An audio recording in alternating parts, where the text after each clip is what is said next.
సమరం న్యూస్ ఛానల్కు స్వాగతం. ఈనాటి ముఖ్యాంశాలు: ఆరోగ్యాంధ్రే లక్ష్యం, ప్రధాని సమక్షంలో విశాఖ యోగా డిక్లరేషన్, జనగణనకు నోటిఫికేషన్, రాష్ట్రం నుంచే ఇకపై ఆర్బీఐ సేవలు, ఆగని ఇజ్రాయిల్ ఇరాన్ పోరు, మద్యం స్కామ్లో మిథున్ రెడ్డిదే కీలక పాత్ర, ఎట్టకేలకు కదిలిన నైరుతి, పెళ్లి కాని యువకులే టార్గెట్గా నగరంలో దొంగ పెళ్లిళ్లు, రాయలసీమకు పెరుగుతున్న విమాన సర్వీసులు, బదిలీలు సంపూర్ణం, 67,732 మంది టీచర్ల బదిలీ, అసభ్య పదజాలం వాడొద్దు, కొమ్మినేనికి షరతులతో మంగళగిరి కోర్టు బెయిల్, భర్త తీసుకున్న రుణానికి భార్యకు శిక్ష, చన్నీళ్ల స్నానం ఎవరికి చేటు. ఈరోజు వార్తలను చూద్దాం. ఆరోగ్యాంధ్రే లక్ష్యం, ప్రధాని సమక్షంలో విశాఖ యోగా డిక్లరేషన్. రాష్ట్రాన్ని ఆరోగ్య ఆంధ్రప్రదేశ్గా మారుస్తున్నామని, అందులో భాగంగా 21న విశాఖలో యోగాంధ్రను భారీ ఎత్తున నిర్వహిస్తున్నామని సీఎం చంద్రబాబు చెప్పారు. అంతర్జాతీయ యోగా దినోత్సవం సందర్భంగా ఆ రోజు ప్రధాని మోదీ సమక్షంలో నిర్వహించే ఈ కార్యక్రమ సన్నాహాలను సమీక్షించేందుకు సోమవారం చంద్రబాబు విశాఖ వచ్చారు. క్షేత్రస్థాయిలో ఏర్పాట్లను పరిశీలించారు. ఆర్కే బీచ్ రోడ్, ఆంధ్ర విశ్వవిద్యాలయం మైదానాలను సందర్శించారు. అనంతరం నోవాటెల్ హోటల్లో మంత్రులు, ఎంపీలు, ఎమ్మెల్సీలు, ఎమ్మెల్యేలు, ఉన్నతాధికారులతో సమీక్షించారు. తర్వాత విలేకరులతో మాట్లాడారు. భారతీయ వారసత్వ సంపదగా వచ్చిన యోగా వల్ల అందరికీ ప్రయోజనాలు ఉన్నాయని గుర్తించిన ప్రధాని దీనిని ఐక్యరాజ్య సమితికి చెప్పి జూన్ 21న అంతర్జాతీయ యోగా దినోత్సవంగా ప్రకటింపచేసి 10 ఏళ్లు పూర్తయిందని గుర్తు చేశారు. 11వ సంవత్సరంలోకి అడుగుపెట్టనున్న తరుణంలో విశాఖలో భారీ కార్యక్రమం నిర్వహించాలని ఆయన కోరగా తాను అంగీకరించినట్లు తెలిపారు. ఇందుకోసం యోగాంధ్రకు నెల క్రితమే శ్రీకారం చుట్టామన్నారు. ఈ వేడుక గిన్నీస్ రికార్డులకు ఎక్కేలా చరిత్రలో నిలిచిపోయే అతిపెద్ద ఈవెంట్గా నిర్వహిస్తున్నామని తెలిపారు. జనగణనకు నోటిఫికేషన్. దేశంలో జనాభా లెక్కింపు కార్యక్రమానికి కేంద్ర హోంశాఖ గెజిట్ నోటిఫికేషన్ విడుదల చేసింది. 16వ జనగణనను 2 దశల్లో నిర్వహించనున్నట్లు అందులో స్పష్టం చేసింది. మొదటి దశ హౌస్ లిస్టింగ్ ఆపరేషన్లో భాగంగా ప్రజల ఇంటి పరిస్థితులు, వారి ఆస్తులు, ఇళ్లల్లో ఉండే సౌకర్యాల వివరాలను సేకరిస్తారు. ఈ ప్రక్రియను 2026 ఏప్రిల్లోనే ప్రారంభించినట్లు సమాచారం. ఇక రెండో దశలో భాగంగా ప్రజల సామాజిక, ఆర్థిక, సాంస్కృతిక వివరాలను సేకరిస్తారు. మంచు ఎక్కువగా ఉండే జమ్మూ కాశ్మీర్, లద్దాఖ్, ఉత్తరాఖండ్, హిమాచల్ ప్రదేశ్లో 2026 అక్టోబర్ 1 నాటికి, దేశంలోని మిగతా ప్రాంతాల్లో 2027 మార్చి 1 నాటికి జనగణనను పూర్తి చేయనున్నట్లు కేంద్రం తన నోటిఫికేషన్లో వివరించింది. అలాగే ప్రజలు తమ వివరాలను ప్రభుత్వ వెబ్సైట్లో, యాప్లో స్వయంగా నమోదు చేసుకునే వీలును కల్పిస్తున్నట్లు తెలిపింది. రాష్ట్రం నుంచే ఇకపై ఆర్బీఐ సేవలు. రాష్ట్రం నుంచి సేవలు అందించడానికి రిజర్వ్ బ్యాంక్ ఆఫ్ ఇండియా ప్రాంతీయ కార్యాలయం సిద్ధమైంది. విజయవాడ బందర్ రోడ్డులోని స్టాలిన్ సెంట్రల్ కాంప్లెక్స్లో ఏర్పాటు చేసిన ఈ కార్యాలయాన్ని RBI deputy governor T Ravishankar సోమవారం ప్రారంభించారు. ఈ కార్యాలయంలో ఏర్పాటు చేసిన ఛాంబర్లకు రాష్ట్రంలో ప్రవహించే నదుల పేర్లను పెట్టారు. ఒక ఛాంబర్కు తుంగభద్ర, మరో ఛాంబర్కు గోదావరిగా నామకరణం చేశారు. అలాగే అత్యాధునిక సమావేశ మందిరాన్ని కూడా ఏర్పాటు చేశారు. 2 అంతస్తుల్లో ఆర్బీఐ ప్రాంతీయ కార్యాలయం కొలువుదీరింది. విభాగాల వారీగా కార్పొరేట్ స్థాయిలో సౌకర్యాలు కల్పించారు. ఈ కార్యక్రమంలో ఆర్బీఐ ప్రాంతీయ డైరెక్టర్ అత్వమర్ బషీర్, సీజీఎం పునీత్ పంచోలి తదితరులు పాల్గొన్నారు. ఆగని ఇజ్రాయిల్ ఇరాన్ పోరు. ఇరాన్ రాజధాని టెహ్రాన్ను ఇజ్రాయిల్ టార్గెట్గా చేసుకుంటోంది. మీరంతా వీలైనంత త్వరగా టెహ్రాన్ను వదిలి సురక్షిత ప్రాంతాలకు తరలి వెళ్ళండి అంటూ ఇజ్రాయెల్ డిఫెన్స్ ఫోర్సెస్ అధికారులు అరబిక్, పర్షియా భాషల్లో టెహ్రాన్ పౌరులకు సందేశాలు పంపుతున్నారు. దాంతో వేల మంది ఇరానీలు టెహ్రాన్ నగరాన్ని వీడుతున్నారు. సోమవారం ఉదయం నుంచే ఇరాన్లోని ఇతర ప్రావిన్సులతో పాటు పాకిస్తాన్, అజర్బైజాన్, తుర్కియే, తుర్క్మెనిస్తాన్ దేశాలకు తరలి వెళ్తున్నారు. దీంతో టెహ్రాన్ వీధులన్నీ కార్లతో నిండిపోయాయి.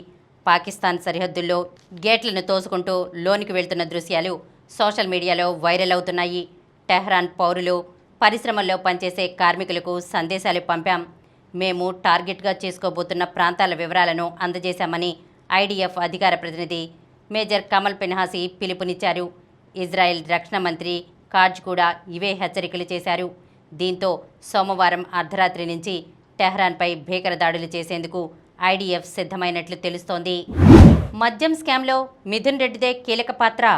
వైసీపీ హయాంలో జరిగిన 3,500 కోట్ల రూపాయల మద్యం కుంభకోణంలో రాజంపేట ఎంపీ పెద్దిరెడ్డి మిథున్ రెడ్డి కీలక పాత్ర పోషించారని ప్రత్యేక దర్యాప్తు బృందం తరపు సీనియర్ న్యాయవాది సిద్ధార్థ్ లోత్రా హైకోర్టుకు తెలిపారు.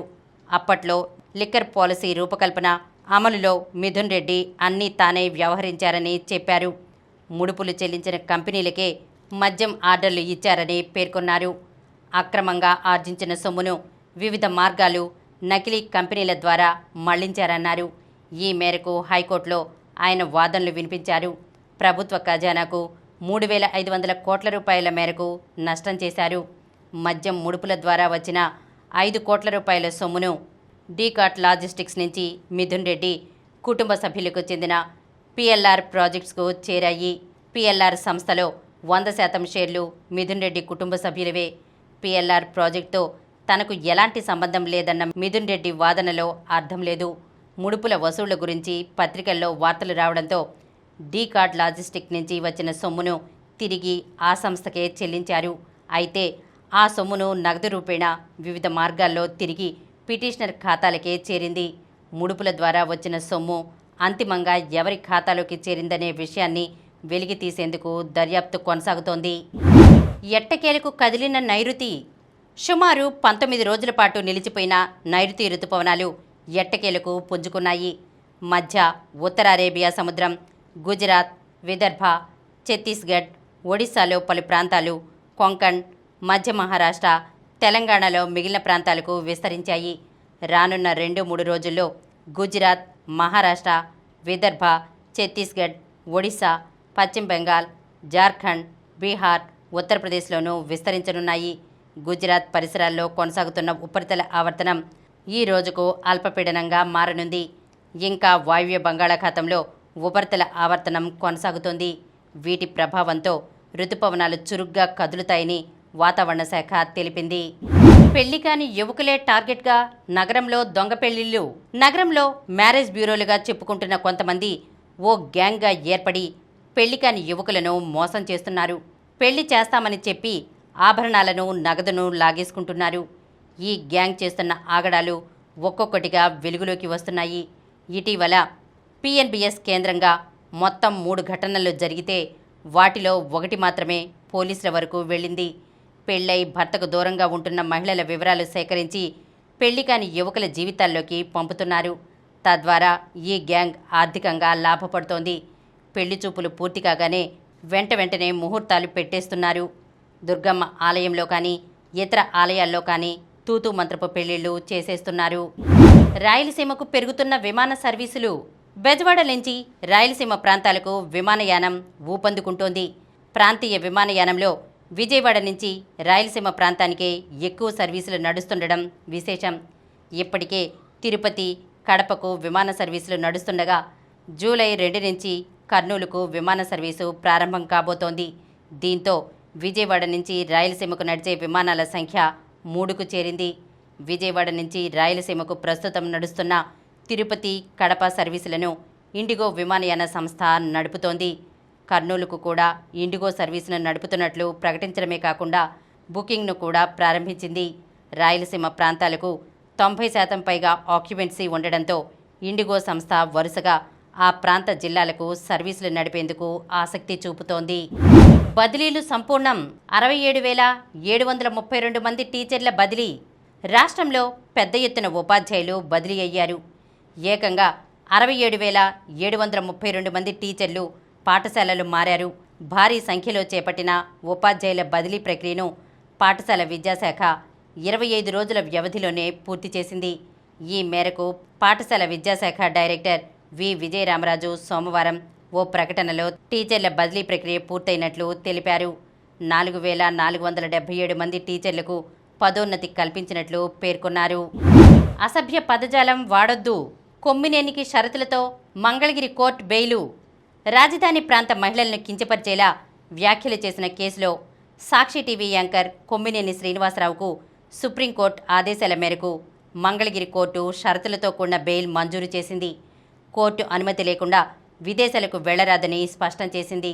ప్రతి నెల 2, 4 శనివారాల్లో తుళ్లూరు SHO ఎదుట హాజరై సంతకం చేయాలని, పోలీసుల విచారణకు సహకరించాలని ఆదేశించింది. సాక్షులను ప్రభావితం చేయడం, బెదిరించడం, ప్రలోభాలకు గురిచేయడం వంటి చర్యలకు పాల్పడరాదని హెచ్చరించింది. కేసుకు సంబంధించిన విషయాలు మాట్లాడరాదని, అసభ్యకరమైన పదజాలం వాడరాదని సూచించింది. ఎదుటివారిని కించపరిచే వ్యాఖ్యలు చేయరాదని స్పష్టం చేసింది. 20,000 రూపాయల చొప్పున 2 షూరిటీలు సమర్పించాలని కోర్టు ఆదేశించింది. సోమవారం రాత్రి గుంటూరు జిల్లా జైలు నుంచి కొమ్మినేని విడుదలయ్యారు. భర్త తీసుకున్న రుణానికి భార్యకు శిక్ష. చేసిన అప్పు భర్త తీర్చలేదని భార్యను చెట్టుకు కట్టేసిన ఘటన చిత్తూరు జిల్లా కుప్పం మండలంలో జరిగింది. స్థానికులు, పోలీసుల సమాచారం ప్రకారం కుప్పం మండలం దాసేగానూరు పంచాయతీ నారాయణపురం గ్రామానికి చెందిన తిమ్మరాయప్ప, శిరీష దంపతులు గ్రామానికి చెందిన మునికన్నప్ప దగ్గర సుమారు 3 ఏళ్ల క్రితం తిమ్మరాయప్ప 80,000 రూపాయలు అప్పు తీసుకుని తీర్చలేకపోయాడు. ప్రస్తుతం భార్యాభర్తలిద్దరూ బిడ్డలతో కలిసి బతకడానికి ఊరు వదిలి వెళ్ళిపోయారు. అయితే తన కుమారుడి స్టడీ సర్టిఫికేట్ కోసం శిరీష సోమవారం గ్రామానికి వచ్చారు. విషయం తెలుసుకున్న మునికృష్ణప్ప ఆమెపై దాడి చేశారు. శిరీషను చెట్టుకు తాడుతో బంధించారు. అప్పు తీర్చాలంటూ దాదాపు గంటసేపు వేధింపులకు గురిచేశారు. స్థానికులు కొందరు సమాచారం అందించడంతో కుప్పం అర్బన్ పోలీసులు నారాయణపురం చేరుకుని శిరీషను విడిపించారు. మునికృష్ణప్పతో పాటు ఆయన కుటుంబ సభ్యులపై శిరీష ఫిర్యాదు మేరకు కేసు నమోదు చేసి దర్యాప్తు ప్రారంభించారు. చల్లనీళ్ల స్నానం ఎవరికి చేటు? చల్లనీళ్ల స్నానంతో వాపులు, నొప్పులు తగ్గుతాయి, చర్మపు దురదలు అదుపులోకొస్తాయి. కానీ చల్లనీళ్ల స్నానం అందరికీ ప్రయోజనాలను అందించదు. ప్రత్యేకించి కొందరికి చల్లనీళ్ల స్నానంతో చేటు కలుగుతుంది. చల్లనీళ్ల స్నానంతో రక్తనాళాలు సంకోచిస్తాయి. దాంతో రక్తపోటు, గుండె కొట్టుకునే వేగం పెరుగుతాయి. కాబట్టి కరోనరీ ఆర్టరీ డిసీజ్ లేదా గుండె వైఫల్యం లాంటి గుండె జబ్బులున్న వాళ్ళు చల్లనీళ్లతో స్నానం చేస్తే గుండెపోటు లేదా స్ట్రోక్ గురయ్యే అవకాశాలు ఎక్కువగా ఉంటాయి. గుండెపోటు చరిత్ర కలిగిన వ్యక్తులు లేదా సెరిబ్రోవాస్కులర్ వ్యాధి ఉన్న రోగులు కూడా చల్లనీళ్లకు దూరంగా ఉండాలి. నీటి ఉష్ణోగ్రతల్లో అకస్మాత్తుగా చోటు చేసుకునే వ్యత్యాసాలతో రక్తపోటు పెరుగుతుంది. కాబట్టి గుండెపోటు చరిత్ర కలిగిన వ్యక్తులు చల్లనీళ్లకు దూరంగా ఉండాలి. చేయి, కాలి వేళ్లలోని రక్తనాళాలు కుంచుకుపోయే రేనాడ్స్ జబ్బు ఉన్న వ్యక్తులు చల్లనీళ్లతో స్నానం చేస్తే విపరీతమైన బాధ, మొద్దుబారిపోవడం, అసౌకర్యాలకు లోనయ్యే అవకాశాలుంటాయి. కాబట్టి ఈ కోవకు చెందిన వాళ్ళు కూడా చల్లనీళ్లకు దూరంగా ఉండాలి. ఇప్పుడు కొన్ని సంక్షిప్త వార్తలను చూద్దాం. రైల్వేలో 6,374 పోస్టుల భర్తీకి చర్యలు. రైల్వేలో ఖాళీగా ఉన్న 6,374 టెక్నీషియన్ పోస్టుల భర్తీకి చర్యలు ప్రారంభమయ్యాయి. సిగ్నల్, టెలికమ్యూనికేషన్ సహా 51 కేటగిరీల్లోని గ్రేడ్ C పోస్టులు భర్తీ కానున్నాయి. 15 సెకండ్లలోనే యూపీఐలో నగదు బదిలీ. ఫోన్పే, గూగుల్ పే, పేటీఎం తదితర యూపీఐ వినియోగదారులకు శుభవార్త. దేశవ్యాప్తంగా యూపీఐ లావాదేవీలు ఇక నుంచి 15 సెకండ్లలోనే పూర్తవుతాయి. యూపీఐ లావాదేవీలు ప్రాసెస్ కావడానికి పట్టే సమయం తగ్గేలా National Payments Corporation of India కొత్త మార్గదర్శకాలను ప్రవేశపెట్టింది. ఆర్చరీలో తెలుగమ్మాయి 2 ప్రపంచ రికార్డులు. సింగపూర్లో జరుగుతున్న ఆసియా కప్ స్టేజ్ 2 అండర్-21 ఆర్చరీ ర్యాంకింగ్ రౌండ్లో ఆంధ్రప్రదేశ్ క్రీడాకారిణి బుద్దే షణ్ముఖి నాగసాయి 2 ప్రపంచ రికార్డులు నెలకొల్పింది. 50 మీటర్ల కాంపౌండ్ మహిళల టీం ఈవెంట్లో షణ్ముఖి, తేజల్ సాల్వే, తనిష్కలతో కూడిన భారత జట్టు 2,101 పాయింట్లు స్కోరు చేసి వరల్డ్ రికార్డ్ సాధించింది. కెనడియన్ గ్రాండ్ ప్రీ విజేత జార్జ్. ఫార్ములా 1 స్టార్ మ్యాక్స్ వెర్స్టాపెన్కు కెనడియన్ గ్రాండ్ ప్రీలో చుక్కెదురైంది. ఫైనల్ రేస్లో వెర్స్టాపెన్కు షాకిస్తూ మెర్సిడెస్ డ్రైవర్ జార్జ్ రసెల్ ఛాంపియన్గా నిలిచాడు. పోల్ వాల్ట్లో ప్రపంచ రికార్డు. డుప్లాంటిస్ 12వసారి. Olympic champion Armand Duplantis pole వాల్ట్లో తన వరల్డ్ రికార్డును మరోసారి తానే బద్దలుగొట్టాడు. స్వదేశంలో జరిగిన డైమండ్ లీగ్లో 6.28 మీటర్లు లంఘించిన 25 ఏళ్ల డూప్లాంటిస్ అభిమానుల హర్షధ్వానాల నడుమ 12వసారి నయా ప్రపంచ రికార్డ్ నమోదు చేశాడు. మరిన్ని వార్తా విశేషాలతో రేపటి సమరం న్యూస్ ఛానల్లో మళ్ళీ కలుద్దాం. ప్రతిరోజు వార్తా విశేషాల కోసం అనతి కాలంలోనే 20 కోట్లకు పైగా వ్యూస్ సాధించిన సమరం ఛానల్ సమర్పించు సమరం న్యూస్ ఛానల్కు సబ్స్క్రైబ్ చేయండి, లైక్ చేయండి, మీ ఫ్రెండ్స్కి షేర్ చేయండి. అలాగే ప్రక్కనున్న గంట సింబల్ని ప్రెస్ చేయడం మర్చిపోకండి.